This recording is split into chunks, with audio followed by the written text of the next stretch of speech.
What are these amazing dirt nuggets in the ground?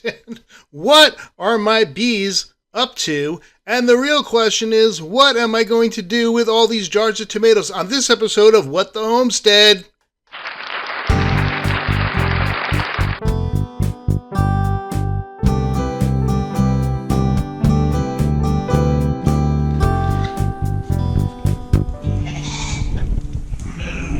So in the spring, I noticed that I had some potatoes that were actually the eyes were starting to sprout up. And you're not supposed to eat sprouty eyeballed potatoes if you didn't know that. So I didn't know, but what I did was I put some boxes in the ground and I put some dirt in the ground.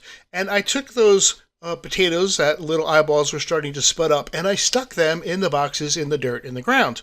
And I waited until the potato plants grew up, and after they grew up, they died and withered. And once they died and withered, I stuck my hands into the dirt, as I am doing here, and I pulled up so many little potatoes. It was very cool. So if you've never grown potatoes, wow, so easy to do. Just take now you know the potatoes in the store actually they spray stuff on them so they won't actually sprouts. But if you buy the organic ones, they tend to do it. So that's what you want to do there. And you can actually buy in the store little potatoes, starter potato kits for like $3. But if you just have some potatoes laying around and they're sprouting, just go ahead and do it. Try it. I'm going to try it again this fall. But now it's summer, and my bees are hot. This is called bearding, and they're all getting outside. I put a screen on there so there'd be more flow of air going through. I gave them some water. I tried to put a little cloth in there so they'd have something to land on, but it just wasn't good enough. So I bought a bee attic. That's what I'm calling it. I don't know. Bee attic. It has little holes in the top and a little bit more room just so there could be a little bit more ventilation. So I thought, let me go install this bee attic so maybe my bees won't be so hot. It'll be a little cooler in the beehive. So I geared up, putting on my hat, my fancy hat so I don't get stung in the face, which, as I told you before, is not any fun. Put on the gloves, mostly so I could handle the hot smoker, which on occasion I have touched and burnt my fingers without the gloves on. So not so much that I'm worried about being stung on my hands, but more like I just don't want to get burnt. And I open up the box. I have this on because we've had some storms lately, and I really don't want my bees to get knocked over. That would be bad. These right here are beetle hive, hive beetle traps, and I put some oil in the bottom and the beetles will fall in there. I don't have too many. I have a couple, so I'm keeping an eye on that. I'm going to keep the traps in there, and I also put down some like little cloth swifter duster thingers that also help with that. Take out the frame all the way at the end and boy, load it up with honey. So I'm really super excited about that. They've got plenty to eat this winter. All that honey right there will keep them bees busy. But I put the attic top on with the ventilation, feeling really good about that. But when I put the top on, on top of the top, on top, I noticed that it fit over the attic, but it also covered over the holes. See, look here, the holes are covered up, and the bees, I don't think they're going to get any ventilation. So it's like I have to fix that.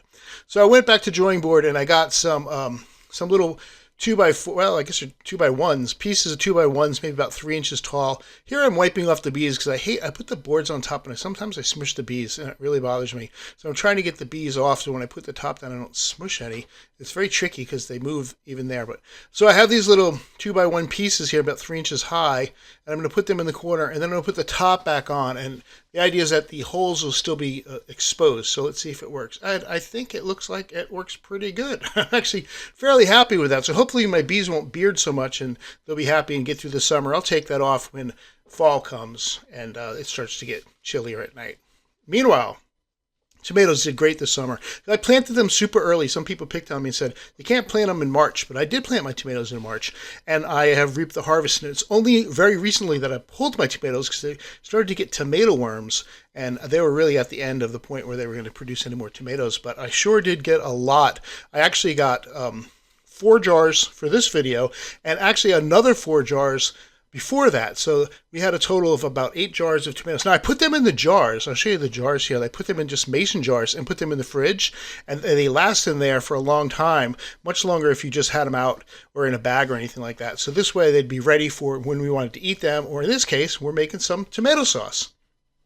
So Kim is going to be making the sauce. She's my Italian cook.